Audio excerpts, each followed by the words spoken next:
बच्चों नमस्कार। हम लोगों ने पिछले क्लासेस में इन्वर्स फंक्शन के बारे में पढ़ा और उसके बाद एक्सरसाइज 1.3 के 4 क्वेश्चन तक हम लोगों ने सॉल्व कर लिया था। आज 5वां क्वेश्चन देखेंगे। वैसे ये बहुत आसान है, आप बहुत आसानी से इसको कर सकते हो, फिर भी एक बार मैं हिंट दे रही हूँ। प्रश्न नंबर 5 है कि कारण सहित बताइए कि क्या निम्न फलनों के प्रतिलोम हैं। तो सबसे पहले फलन देखिए, पहला क्या है, f फ्रॉम 1 2 3 4 to 10, जहाँ f1 भी 10 है, f2 भी 10 है, f3 भी 10 है, f4 भी, मतलब 1 की इमेज 10, 2 की इमेज 10, 3 4 सबकी 10। ठीक है। दूसरा क्वेश्चन है, ये दिया हुआ है, उसका इमेज भी दिया हुआ है। तीसरा, 3 क्वेश्चन है। सबसे पहले पहला हम देखते हैं प्रतिलोम f फ्रॉम 1 2 3 4 to 10। आप देख रहे हो कि ये बहु एक है, बहु एक समझते हो ना, मैनी वन। और प्रतिलोम होने के लिए 1 1 होना ज़रूरी है, 1 1 ऑन टू दोनों। ये ऑन टू तो है लेकिन 1 1 नहीं है, इसलिए ये प्रतिचित्रण का प्रतिलोम संभव नहीं है। ये क्या है ना कि क्या निम्न का एक प्रतिलोम है, तो इसका प्रतिलोम नहीं, क्योंकि अगर हम इसको उल्टा करेंगे तो ये फंक्शन ही नहीं रह जाएगा, क्योंकि ये एक कई पड़ जा रहा है। ये फलन की कंडीशन को फुलफिल नहीं करता, क्योंकि एक की एक ही इमेज होनी चाहिए, है ना। चित्र से स्पष्ट है कि f एकाएकी आच्छादक नहीं, एकाएकी नहीं है, आच्छादक तो है लेकिन एकाएकी नहीं है। आच्छादक हम काट दे रहे हैं, एकाएकी नहीं है, अतः उसका प्रतिलोम संभव नहीं है। सेकेंड क्वेश्चन में हम देखते हैं कि 5 का इमेज 4 दिया हुआ है, 6 का इमेज 3 दिया हुआ है, 7 का भी इमेज 4 दिया हुआ है और 8 का इमेज 2 दिया है। आप देख रहे हो ये बहु एक है और अंतक्षेपी, एक किसी का इमेज है ही नहीं। तो जब हम इसको उल्टा करेंगे तो डोमेन में ये 1 बचा रह जाएगा जिसका कोई प्रतिबिंब भी नहीं है, तो ये फलन होने की ही संभावना इसके उल्टे में नहीं है, प्रतिलोम में। तो इसलिए प्रतिलोम फलन होने की तो बात ही नहीं बनेगी, क्योंकि ये एक बहुपद अंतःक्षेपी फलन है। बहु एक अंतःक्षेपी फलन है। बहु एक का मतलब यहाँ पर 5 और 7 दोनों का इमेज 4 आप देख रहे हो, आपको जैसा यहाँ पर दिया हुआ है। 5 का इमेज भी 4 दिया हुआ है देखो, और 7 का भी इमेज 4 दिया हुआ है। चित्र और इससे प्रश्न से और चित्र से तारतम्य बैठा पा रहे हो कि नहीं आप लोग, ठीक है ना।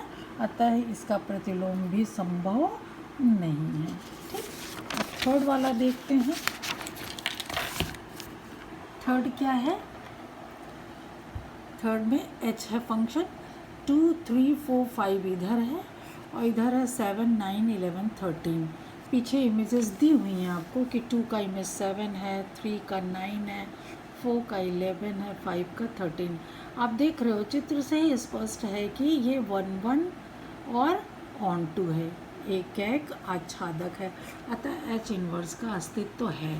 तो H इन्वर्स क्या हो जाएगा, उल्टा, डोमेन ये हो जाएगा, रेंज ये हो जाएगा, डोमेन और रेंज चेंज हो जाएगा। क्या हो जाएगा, 7 का 2, 9 का 3, 11 का 4, 13 का 5। और इसको इमेज के रूप, पेयर के, ऑर्डर्ड पेयर के रूप में कैसे लिखेंगे, 7 2, जो वहाँ 2 7 था, 7 2 हो गया, 9 3, 11 4, 13 5। ठीक। अब उदाहरण 6 देखिए, सिद्ध कीजिए f from 1 1 to r, 1 -1 to 1 up to r, f x बराबर x अपॉन एक्स प्लस 2 द्वारा प्रदत्त फलन एकाएकी है। हमको इसको एकाएकी सिद्ध करना है। और f फ्रॉम 1 1 to f का परिसर, f का जो भी परिसर आता है, यहाँ तो r था, r में तो समस्त संख्याएं हैं, परिमेय अपरिमेय, ठीक है, लेकिन परिसर तो थोड़े से होंगे। तो इस तरह से एक अलग फंक्शन लिया 1 टू एफ का परिसर जो है उसका प्रतिलोम फलन भी ज्ञात कीजिए। ठीक है, क्योंकि जब परिसर होगा तो परिसर मतलब एक का एक इमेज होगा ही होगा, एक एक अगर हम सिद्ध कर देंगे, और ऑन टू भी होगा क्योंकि इसके अलावा आर के सारे एलिमेंट इसमें से हटा दिए गए हैं। ठीक है, अब एक एक के लिए हम लोग कैसे सिद्ध करते हैं, मान लेते हैं कि fx1 बराबर fx2, ऐसा हम लोगों ने कई बार किया है। एक एक की सिद्ध करने के लिए क्या मानते हैं, fx1 बराबर fx2 और अंततः गत्वा सिद्ध कर देते हैं x1 बराबर x2। तो fx1 क्या होगा इस परिभाषा के अनुसार, x1 upon x1 plus 2, fx2 क्या होगा x2 अपॉन x2 प्लस 2, तिर्यक गुणा करेंगे और हमने निकाला x1 बराबर x2। इसका मतलब f क्या है, एक ही है ना।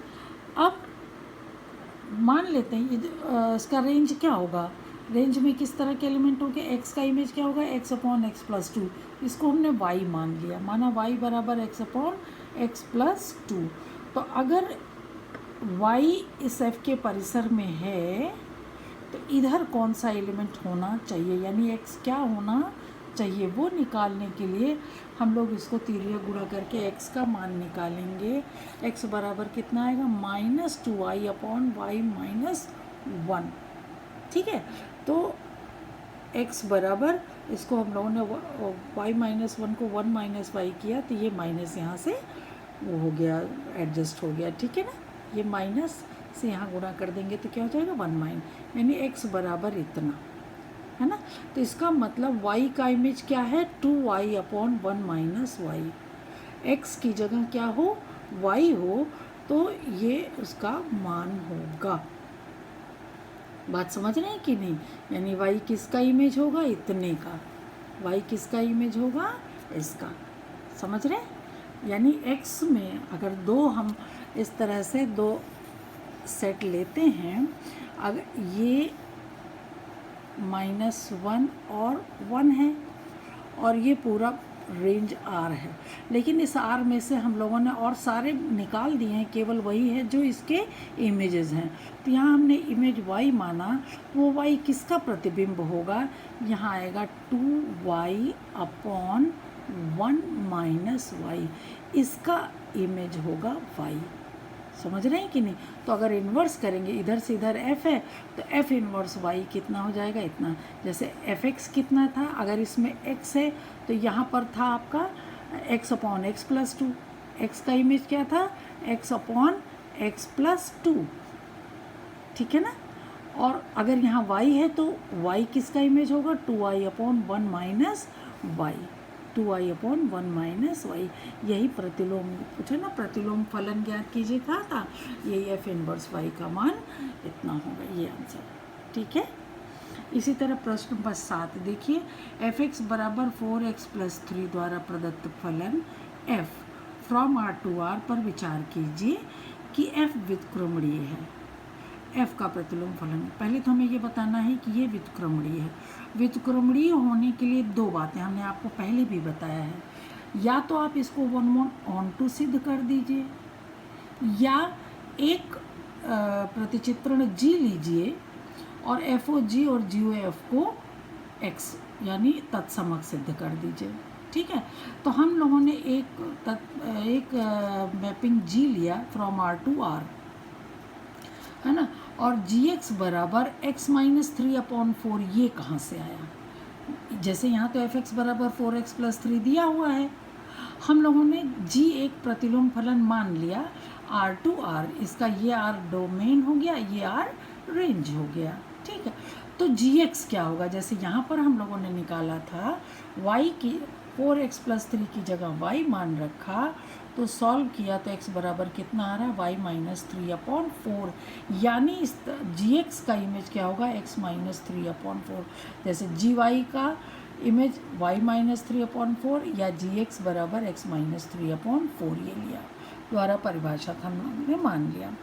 अब FOG निकाला, FOG, g का f से संयोजन x पर हमने लिया, तो हमने बताया तो o हटाकर ऐसे ब्रैकेट लगाएंगे, फिर gx का मान हमको पता है x माइनस 3 अपॉन 4, अब एफ एक्स, ये एक्स माइनस 3/4 एक्स का काम करेगा। एफ एक्स कितना है 4x + 3, 4x + 3। इसको सॉल्व किया तो क्या माना गया एक्स तत्समक फलन, जिसको आई आर, चूँकि आर सेट आर से आर तक है ना, इसलिए आई आर लिखा है। फिर अब एफ का संयोजन जी से लेंगे एक्स पर, तो जी एफ एक्स, ओ हटाएंगे, ब्रैकेट लगाएंगे, जी एफ एक्स, और एफ एक्स कितना है 4x + 3 दिया है, ठीक। और जी एक्स कितना है x - 3/4, ये x - 3/4, ये पूरा x है। इसको सॉल्व किया तो भी ये x आ गया। इसका मतलब ये दोनों बराबर और i के बराबर है। इसका मतलब ये f क्या है, व्युत्क्रमणीय है, और इसका व्युत्क्रम क्या होगा, g होगा। इसका व्युत्क्रम क्या होगा, g, जिसको हम f इनवर्स से डिनोट कर सकते हैं, f इनवर्स x बराबर x - 3/4, ठीक है।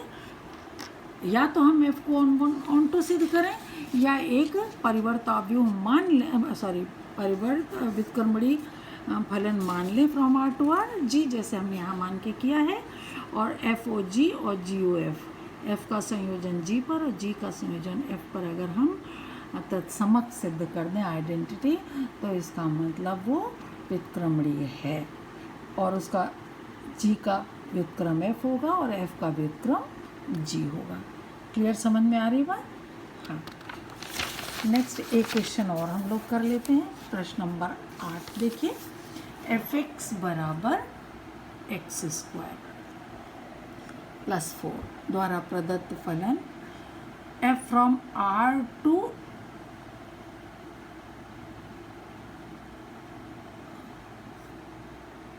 R to 4 और इन्फिनिटी दिया है, मतलब 4 से स्टार्ट हो रहा है और इन्फिनिटी तक है, इसमें 1 2 3 नहीं है, ध्यान रखिएगा, 4 to इन्फिनिटी, ठीक।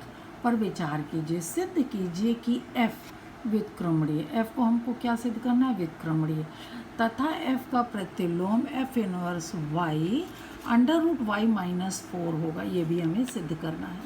प्राप्त होता है जहाँ r सभी ऋणेतर वास्तविक संख्याओं का सेट है। ऋणेतर मतलब जिसमें ऋण नहीं है, ऋण संख्याएं नहीं है। अब एफ एक्स बराबर कितना है, x² + 4, x² + 4 को अगर हम y मान लें तो x² बराबर y - 4, x बराबर √y - 4। चूँकि प्लस माइनस में माइनस नहीं लेना है, क्योंकि x क्या है, सभी r में ही x है, और x सभी ऋणेतर वास्तविक संख्या, मतलब इसमें ऋण संख्याएं नहीं हैं, ठीक है। अच्छा, अब f इनवर्स x कितना हो गया, √x - 4, ठीक। अब f इनवर्स क्या होगा, यही, इसको हम g भी मान सकते हैं, g मान सकते हैं, gx बराबर √x - 4। अभी हम लोगों ने f इनवर्स ही मान लिया। अब f इनवर्स x निकालें, तो o हटा के देखो, ब्रैकेट लगाते हैं, f इनवर्स x कितना होगा, देखो यहाँ दिया हुआ है √y - 4, या x है तो x - 4, y होगा तो y - 4 लिखा जाएगा, √x - 4। अब एफ एक्स क्या है, x² + 4, ये x है, तो इसका स्क्वायर + 4 स्क्वायर करेंगे तो यही आएगा, x - 4 + 4 मिला के x आया। अब f इनवर्स का f से संयोजन लेंगे, यहाँ f इनवर्स का f से लिया था, यहाँ f का f इनवर्स से संयोजन लिया, o हटाया, f x लिखा, f x का मान x² + 4 है, ठीक है। और f इनवर्स x क्या है, √x - 4, तो x की जगह ये और -4, 4 4 कैंसिल हो गया, x² का मान x, पॉजिटिव x लिया, प्लस माइनस x होता है, लेकिन पॉजिटिव x लिया है क्योंकि दिया हुआ है कि ये क्या है, ऋणेतर संख्याएं हैं। अब आप देख रहे हो कि f इनवर्स भी और f इनवर्स OF भी दोनों ही x के ऊपर मान x ही दे रहे हैं, यानी आइडेंटिटी, यानी f का प्रतिलोम f इनवर्स है, और f इनवर्स का मान कितना है, √y - 4, f इनवर्स y, यहाँ y लिखो चाहे x लिखोगे तो √x - 4 लिखना होगा, y लिखोगे तो √y - 4 लिखना होगा, ठीक है।